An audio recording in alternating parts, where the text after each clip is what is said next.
Welcome to Coach Connect Hub and our weekly Tuesday training. This week, I am joined by Steve Kent, our financial educator. And Steve, like I say, every week we have a trainer. Take it away, Steve.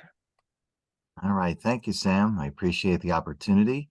And we're going to talk today about a very important topic that a lot of people don't necessarily want to think about, but it's very important that it might end up hitting all of us one day.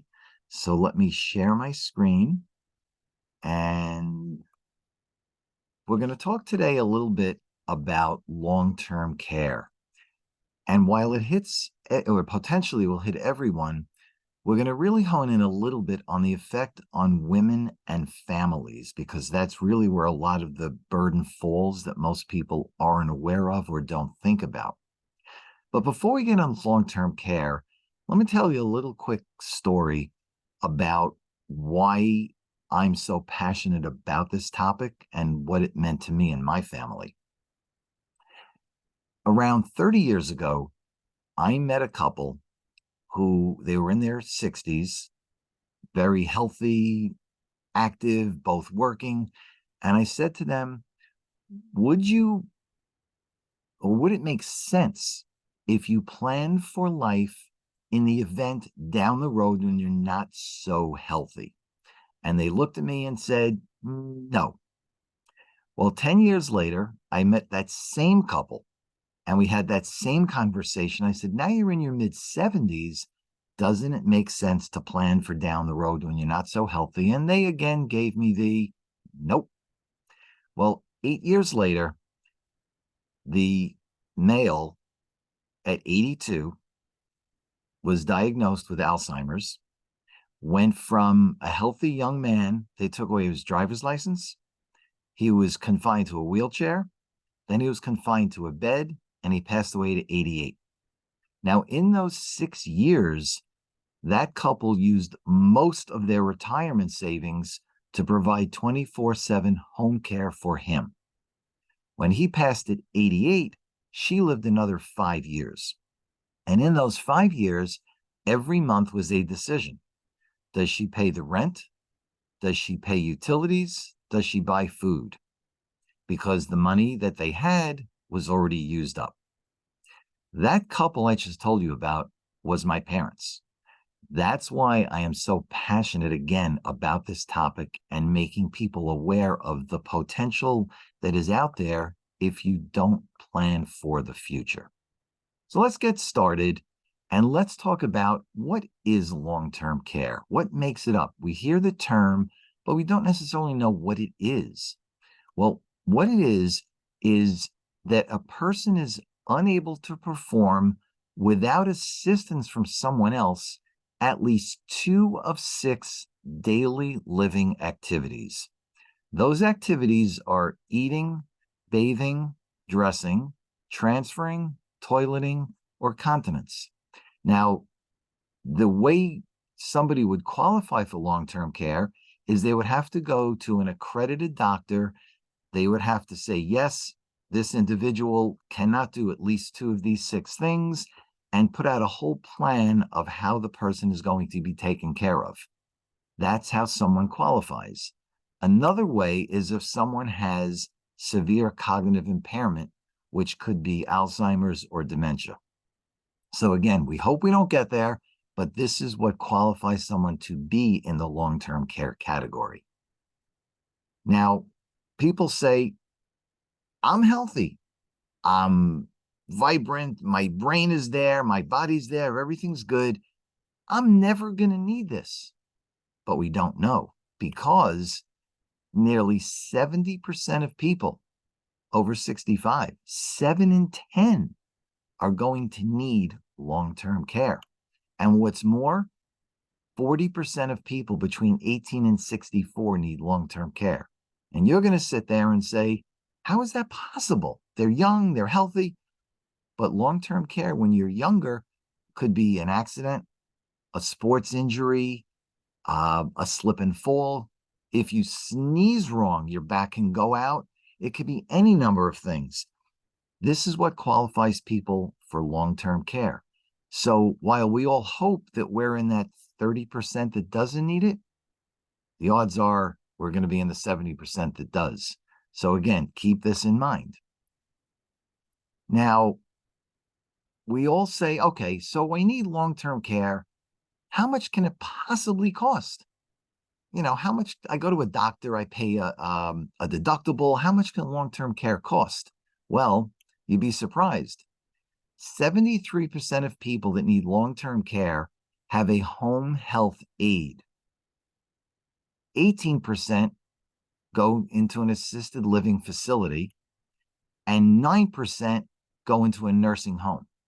Now, if you look at the costs, the top line is 2022, and the bottom line is 2042 with inflation. But if you'll also notice, right below that, it says this is only for 44 hours a week, 52 weeks a year. Most people that need assistance need it for more than 44 hours. So the numbers that are here are likely going to be much higher.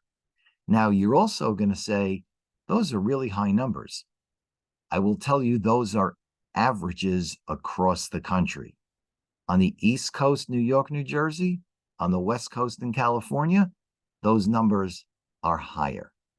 So again, how do you plan for something down the road? Because if you need long-term care and don't plan correctly, all you have will be used up to pay for your care, just like it did for my parents.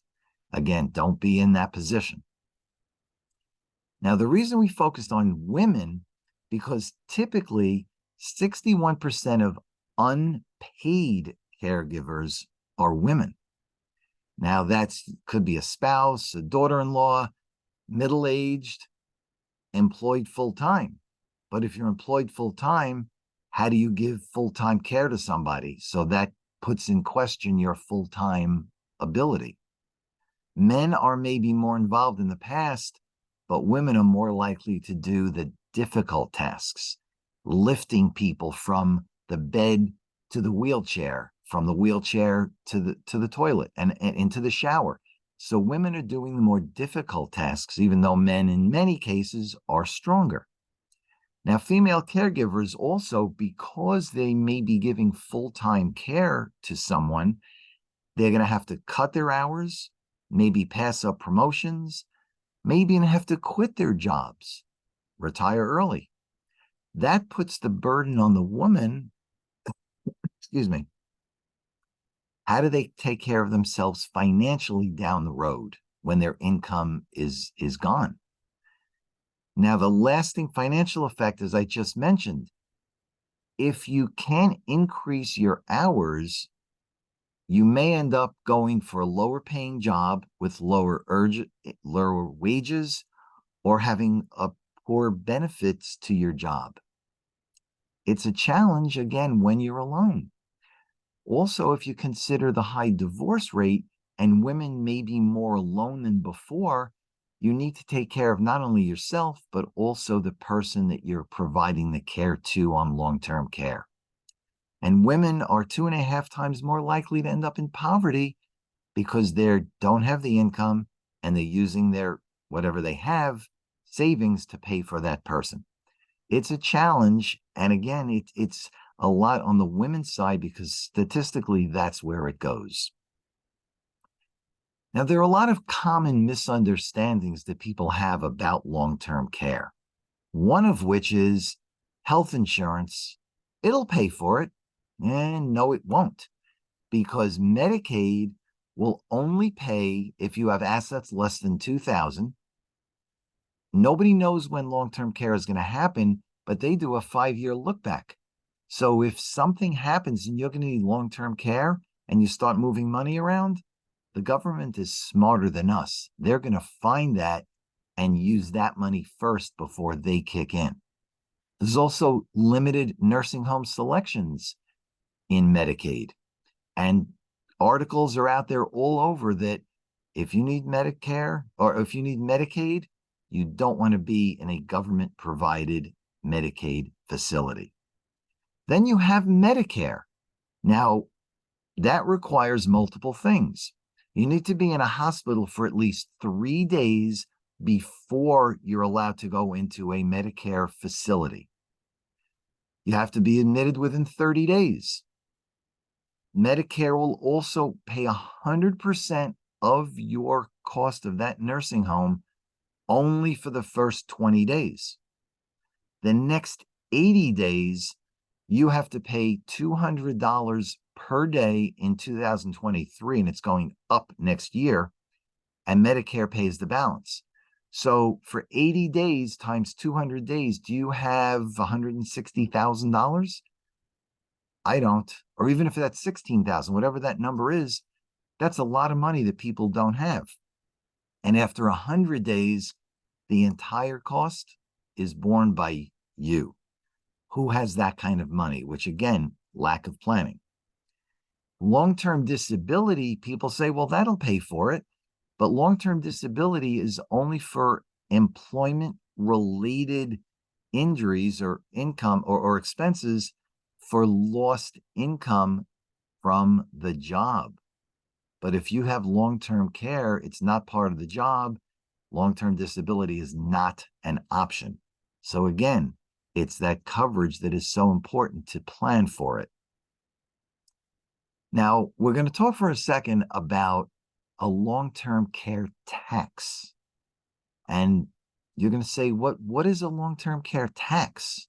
Well, in the state of Washington, they passed a law that said, we are going to tax your salary at 0.58% as long as you're working with no cap. That means whether you're making 20,000, 100,000, or $1 million, they're going to take 0.58% of your salary for a long-term care fund. What they sort of forgot to mention to you is that the entire benefits that you will collect lifetime is $36,500. That means, depending on where you live, that money will only last 3 months. When that 3 months is up, who is going to pay for your care? Who is going to provide your care? It goes back to you. If you don't have the means or the family to give you that long-term care, what are you going to do? I don't know what the answer to that is. That's a personal issue. But what are you going to do? Now, let's talk for a second about New York, because that's where I live. New York is in the process of looking at the similar type of plan. Their tax will be above the 0.58, but not exceeding 0.99%. That means if I make $100,000, I'm going to give $1,000 that year to this fund. The more I make, the more I'm going to pay. In New York, it's more expensive. That money may only last 2 months. But here's one of the kickers. It's not limited to just people that live here. If you live in another state and work in New York, you're going to pay that same tax. And it's anyone who works over 500 hours per year. Not fair, but it's all about the state recouping some of the money that they're paying out now that they no longer have because the economy's bad and taxes are low. Now, we talked about Washington, we talked about New York, but let's talk about the rest of the country. As of right now, 19 states out of the 50 are looking to implement a similar type of program. The reason California is in red is because all these states and others look to what California does, and then they follow it. So if California applies this tax, which it looks like they might, states will fall in behind it. And at some point, there will be no safe state. Every state will do this. The only way around this that we know right now is to get your own plan, which might exempt you from this tax. And even if it doesn't exempt you from the tax, at least you know you have adequate coverage just in case. Now, how do you pay for long-term care?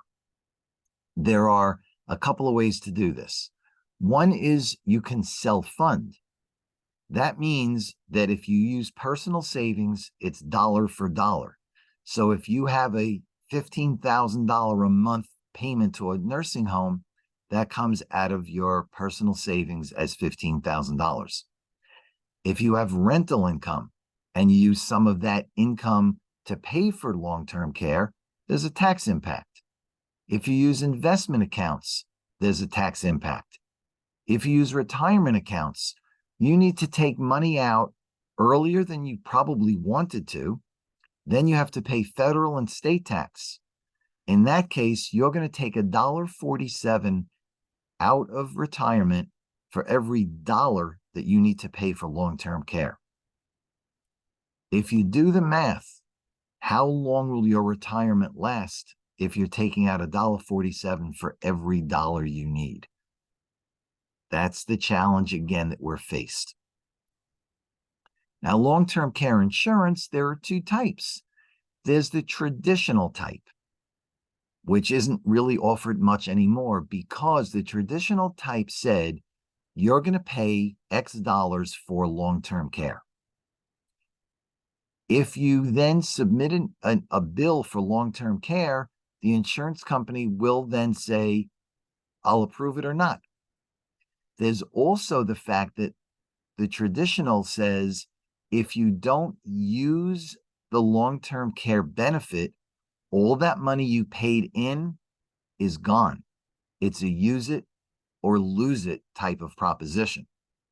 They also have the ability to raise the rates almost at will. A few years ago, the industry applied to the states for an increase because they weren't making enough money, and the state granted them a 76% increase to their rates. Yes, you heard me right, a 76% increase.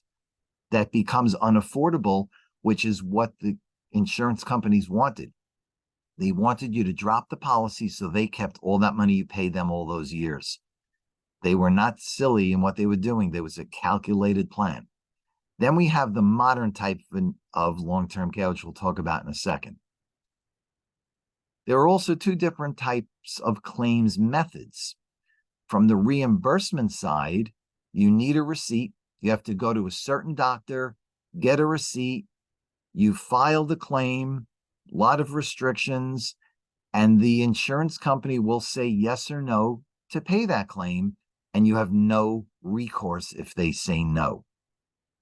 Another type of claim method is something called indemnity. You submit you don't even submit a receipt. You say to them, I've had $5,000 worth of expenses, and they cut you a check. It's that simple. No receipts required, no restrictions. If you submit the bill for $5,000, you get paid the whole $5,000. There's no limitations. And informal care, which is the at-home from the average person, not like a nurse or a trained healthcare provider, informal care, they'll pay that too. So again, depending on which way you go, and most of the reimbursement was the traditional type. The indemnity, I think, is the way to go. Now, that's the claim methods. Now, how to prepare for it, there are two different options, which I'll talk about right now.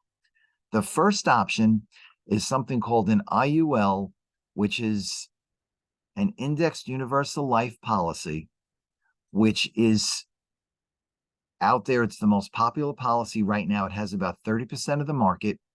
It is first and foremost a life insurance policy, but it has a long-term care rider, which is much less expensive than the traditional type that's out there now. It provides long-term care, which is a living benefit. And that means that if a typical life insurance policy in the old days was you pay money every month and it only pays out upon your passing. But living benefits say I can use some of that life insurance now while I'm living. So if, for example, if I have $1 million policy with a long-term care rider, I can use any or all of that million on long-term care. If I should happen to pass before I use that $1 million, then the balance is paid out as a death benefit. So I'm never losing. And the other piece of that, which is really good, is a flexible premium. So if I have this policy and my premium, let's say, is $400 a month, and I get an unexpected bill and I can only pay $200 this month, pay the $200, make up the other $200 sometime down the road. It's not going to do anything to the policy. It will remain in effect. You will still be covered. So that's a great feature that have a flexible premium. The other type of option is something called a linked benefit.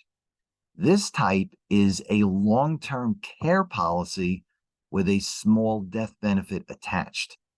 Again, it's long-term care first. If you don't use long-term care, they will return the premium to you or to your beneficiary. So it is not the traditional use it or lose it. This is, if you don't use it, you get it back, which is huge.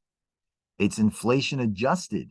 So you could have it set up that your benefit will increase 2% a year, 3% a year, 4% a year. So you keep pace with inflation. And that's also great.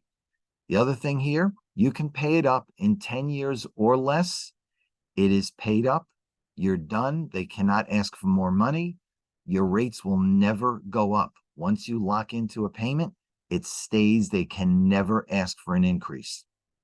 This is the beauty about the linked benefit type of policy. So the two options are the IUL with a long-term care rider or your linked benefit. Now, one thing that probably will not surprise you is that as you get older, your approval rate for long-term care goes down because you're getting older. So chances are you may pass first. You may need the long-term care benefit sooner. So the insurance company is weighing the risk of your age and your need, your potential need for that benefit. So again, as you get older, the approval rate goes down and the rates go up. So if you're going to do this, I would suggest you do it as early as possible. Again, you're young, you're healthy, and because you're young, the rates are much lower. So it's something to really consider and put in your back pocket and save just in case. And if you don't need it, they return the premiums. So the question you need to ask yourself is, do you want to provide someone's care, or do you want to manage someone else who provides the care? Think about that question. Most people today, because they didn't plan, are providing that care and having issues financially, emotionally, physically. All right, I'm going to open it up right now to questions. Let me stop the share.